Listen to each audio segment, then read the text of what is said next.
నమస్కారం అండి. అంతర్యామిలో ఈరోజు అంశం ఎవరు గురువు మనకు అందించిన వారు ఆనంద సాయి స్వామి గారు. వివరిస్తున్నది మీ విజయభాస్కర్. పుట్టినరోజు అంటే అందరికీ చాలా ప్రియమైనది.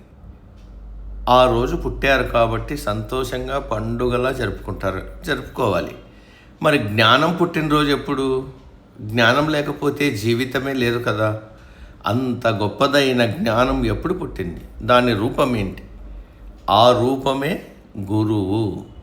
గు అంటే అంధకారం, రు అంటే తొలగించడం. గురువు అజ్ఞానం అనే చీకటిని తొలగించి జ్ఞానమనే వెలుగునిస్తాడు. ఆ గురువు ఆషాఢ పౌర్ణమి నాడు జన్మించాడు. దాన్ని అందరూ గురువులకు పుట్టినరోజుగా చెబుతారు.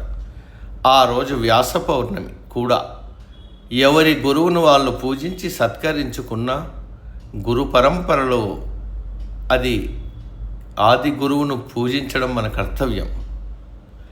వేదాలను బోధించిన వేదవ్యాసుని మొదటి గురువుగా చెబుతారు.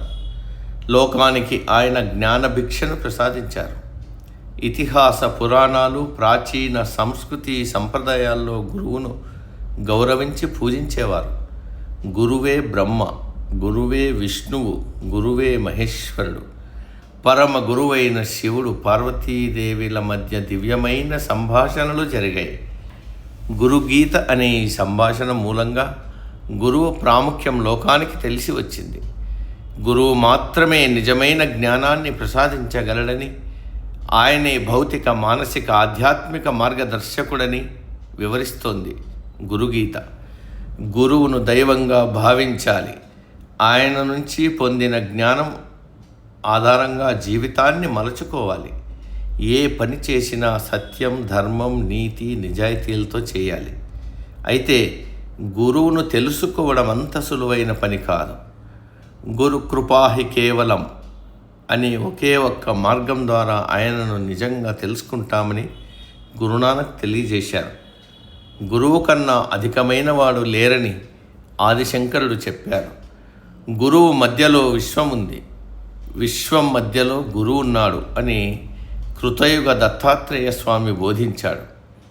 గురువు పాత్ర కేవలం బోధించడం కాదు, అజ్ఞానంలో నిద్రపోతున్న మనిషిని మేల్కొల్పాలి. ఓషో చెప్పినట్లు సత్య స్వరూపాన్ని పూర్ణంగా చూపించి ఎరుక కలిగించి మన నిద్రను వదిలించేవాడే నిజమైన గురువు. గురువు మానవ రూపంలోనే ఉండనక్కర్లేదు.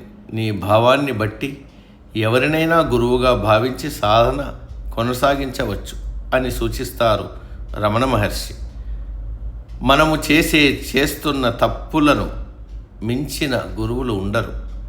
నిరంతరం నేర్చుకోవాలి, తప్పులు దిద్దుకోవాలి, ముందుకు సాగిపోవాలి.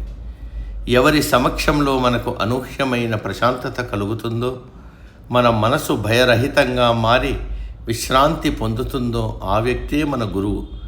ఈ విశ్వం దైవలీల. ఈ లీలా రహస్యాన్ని చక్కగా వివరించి చూపించేవాడే నా గురువు అంటాడు భక్తరామదాస్.